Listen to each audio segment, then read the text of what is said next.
Hello friends, welcome back to my YouTube channel. I hope आप सभी लोग अच्छे होंगे।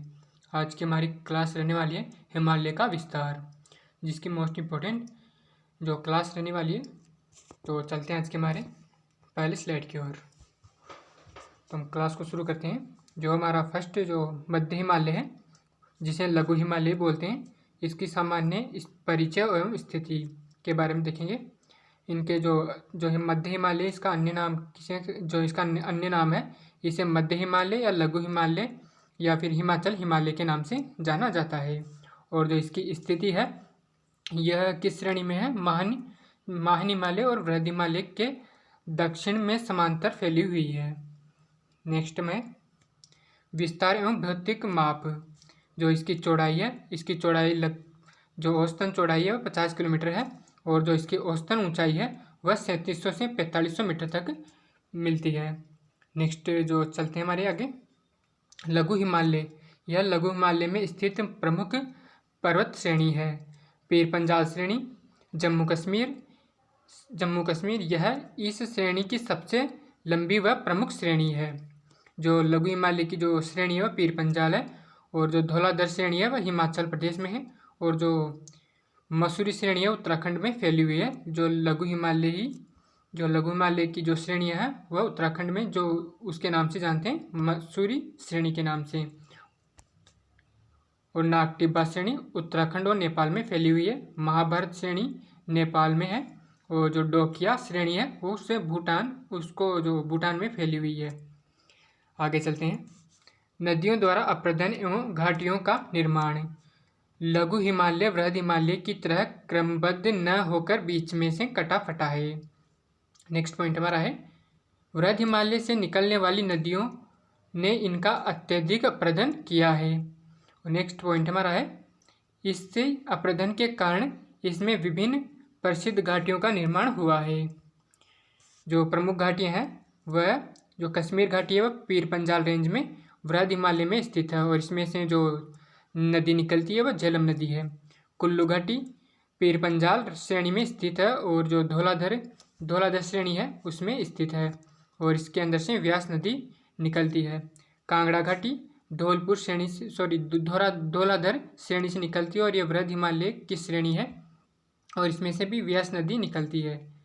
मसूरी घाटी जो श्रेणी है उसमें से जो वृहद हिमालय उसी की श्रेणी है ये मसूरी श्रेणी, और इसमें से यमुना नदी का उद्गम होता है। काठमांडू घाटी महाभारत जो नेपाल में जो वृहद हिमालय को नेपाल में महाभारत की श्रेणी के नाम से जानते हैं, और इसी के अंदर काठमांडू घाटी स्थित है। नेक्स्ट पॉइंट हमारा है, जो विशेष बिंदु है कश्मीर घाटी। जो कश्मीर घाटी है, यहाँ पर क्रेवा मिट्टी के लिए जाफरान केसर की खेती की जाती है। और जो काठमांडू घाटी है, यह हिमालय की सबसे बड़ी अंतर पर्वतीय घाटी है। नेक्स्ट पॉइंट हमारा है, घास के मैदान। यह हिमालय के ढालों पर छोटे छोटे घास के मैदान पाए जाते हैं, जिन्हें अलग अलग क्षेत्रों में विशेष नामों से जानते हैं। मर्ग मध्य हिमालय की ढाल पर स्थित छोटे छोटे घास के मैदानों को कश्मीर में मर्ग कहा जाता है, और जो इसके उदाहरण है सोनमर्ग, गुलमर्ग, पयारा और बग्याल। मध्य हिमालय में छोटे छोटे घास के मैदान को उत्तराखंड में बुग्याल या पयार कहा जाता है। जो उत्तराखंड में जो छोटे छोटे घास के मैदानों से बुग्याल और प्यार के नाम से जानते हैं। आगे चलते हैं। प्रमुख स्वास्थ्यवर्धक स्थान हिल स्टेशन एक बार देख लेते हैं, यहाँ से भी क्वेश्चन बनते हैं। भारत के प्रसिद्ध पर्यटक एवं हिल स्टेशन जैसे शिमला, मसूरी, नैनीताल, डलहौजी, दार्जिलिंग आदि इसी श्रेणी के निचले भाग में स्थित है। जो वृहद हिमालय में जो कश्मीर की घाटी है उसी में शिमला, मसूरी, नैनीताल, डलहौजी और दार्जिलिंग जो हिल स्टेशन है वहीं पर स्थित है। आगे चलते हैं। चट्टानी संरचना। लघु हिमालय में साधारणतः जीवाश्म रहित परतदार अथवा परिवर्तित चट्टानें पाई जाती है, और जो प्रमुख शैलें हैं स्लेट, चूना पत्थर एवं क्वार्टजाइट इसकी मुख्य शैलें हैं। आगे चलते हैं। पूर्वी पहाड़ियाँ और पर्वत। जो नॉर्थ ईस्ट की जो पहाड़ियाँ हैं उनको एक बार देख लेते हैं, जिनके सामान्य परिचय। दिशा कौन सी है? हिमालय पर्वत के इसी भाग में पहाड़ियों की दिशा उत्तर से दक्षिण की ओर है और इसको स्थानीय नाम, ये पहाड़ियाँ पूर्वांचल पूर्वी राज्यों में विभिन्न स्थानीय नामों से जानी जाती है। मिजोरम में इसको मिजो पहाड़ी के नाम से जानते हैं, जिसे लुसाई पहाड़ी के नाम से भी जानते हैं। त्रिपुरा में त्रिपुरा पहाड़ी, मेघालय में गारो खासी जयंतिया, असम में मिक्र की पहाड़ी और रेगमा, और जो असम, नागालैंड और मणिपुर में जो पहाड़ियाँ हैं उनको ब्रेल श्रेणी के नाम से जानते हैं। आगे चलते हैं। राज्यों के अनुसार पहाड़ियों का वर्गीकरण। अरुणाचल प्रदेश में पटकाई-बुम, डफला, मीरी, अभोर, मिसमी ये पहाड़ियाँ पाई जाती है। नागालैंड में नागा पहाड़ी, मणिपुर में मणिपुरी पहाड़ी। आगे चलते हैं। पूर्वी हिमालय। महत्वपूर्ण विशेष तथ्य। संरचनात्मक विभाजन। शिवालिक का हिस्सा। डफला, मीरी, अबोर और मिसमी पहाड़ियाँ संरचनात्मक दृष्टि से शिवालिक श्रेणी का ही हिस्सा। जो डफला, मीरी, अबोर और मिसमी जो पहाड़ियाँ हैं वह शिवालिक श्रेणी की जो संरचना है। प्रायद्वीपीय भारत का हिस्सा। गारो खासी और जयंतिया पहाड़ियाँ संरचनात्मक दृष्टि से प्रायद्वीपीय भारत का हिस्सा है। आगे चलते हैं। मणिपुर घाटी एवं लोकटक झील। लोकटक झील मणिपुर घाटी के मध्य लोकटक झील स्थित है। फुंडिस क्या है?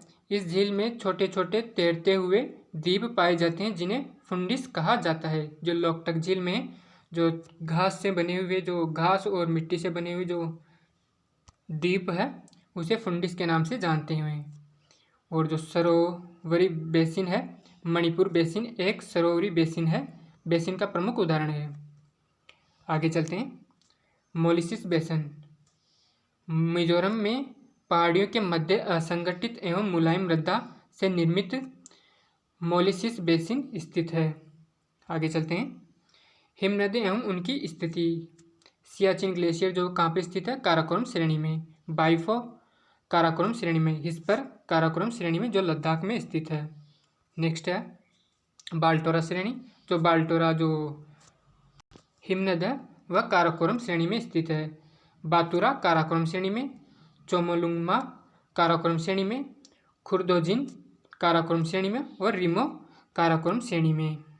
नेक्स्ट हमारा है पुनमाह काराकोरम श्रेणी में। रुंडुन काराकोरम श्रेणी में। सासाइन काराकोरम श्रेणी में। गंगोत्री जो ग्लेशियर है कुमाऊं हिमालय में स्थित है और मिलाम यह कुमाऊं हिमालय में स्थित है। नेक्स्ट हमारा जेमू ग्लेशियर कंचनजंगा जो सिक्किम नेपाल में स्थित है। रूपल बृहद हिमालय में स्थित है पीओके के अंदर। और सोनापानी कश्मीर में जो सोनापानी जो ग्लेशियर है वह कश्मीर में स्थित है। चौड़ीबाड़ी उत्तराखंड में स्थित है। नेक्स्ट हमारा है उप हिमालय या शिवालिक श्रेणी। जो उप हिमालय और शिवालिक श्रेणी के अन्य नाम, इसे बाह्य हिमालय एवं शिवालिक श्रेणी के नाम से भी जानते हैं। और इसका निर्माण यह पर्वतमाला उत्तर में स्थित मुख्य हिमालयन पर्वतमाला में नदियों द्वारा लाई गई असंगठित तलछट से बनी है। और जो इसकी स्थिति है वृहद हिमालय एवं मध्य हिमालय दोनों श्रेणियों के दक्षिण में फैली हुई है। नेक्स्ट हमारे यहाँ विस्तार एवं भौगोलिक माप। यह श्रेणी पश्चिमी पाकिस्तान के पोटवार बेसिन से प्रारंभ होकर पूर्व में कोसी नदी तक विस्तृत है। और जो इसकी चौड़ाई है वह 10 से 50 किलोमीटर की है और जो इसकी औसतन ऊंचाई है 900 से 1100 मीटर की है। आगे चलते हैं। क्षेत्रीय नाम। इसको जो गोरखपुर के निकट इसको डुंडवा के नाम से जानते हैं। और जो अरुणाचल प्रदेश में डफला, मीरी, अबोर और मिसमी के नाम से जानते हैं। आगे चलते हैं। दून एवं द्वार जो घाटी के मैदान हैं उनको दून और द्वार के नाम से जानते हैं। मध्यवर्ती भाग में हिमालय व शिवालिक के बीच नदियों की मिट्टी व बालू से निर्मित कुछ ऊंचे घाटी मैदान मिलते हैं। पूर्व में इन्हें द्वार के नाम से जानते हैं जैसे हरिद्वार। पश्चिम में इन्हें दून के नाम से जानते हैं जैसे देहरादून। आगे चलते हैं। द्वार क्या है? भूटान के आसपास सिक्किम एवं दार्जिलिंग में बाढ़ के मैदान या पूर्वी हिमालय की तलहटी को द्वार कहते हैं। यह क्षेत्र चाय के बागान के लिए प्रसिद्ध है। आगे चलते हैं। ITSZ जो सिंधु सांगपो सर्चर जोन है किन दो क्षेत्रों के मध्य स्थित है? महान हिमालय व लघु हिमालय के मध्य, ट्रांस हिमालय व महान हिमालय के मध्य, लघु हिमालय व शिवालिक हिमालय के मध्य, शिवालिक हिमालय व विशाल मैदान के मध्य। तो जो सिंधु सांगपो सर्चर जोन है वो किन दो श्रेणी के मध्य स्थित है? तो इसका करेक्ट आंसर होगा ऑप्शन नंबर बी, इसका करेक्ट आंसर हो जाएगा ट्रांस हिमालय व महान हिमालय के मध्य। नेक्स्ट क्वेश्चन हमारा है हम सिटी मेन सेंट्रल थ्रस्ट के बीच किसकी बीच की सीमा निर्धारित करती है?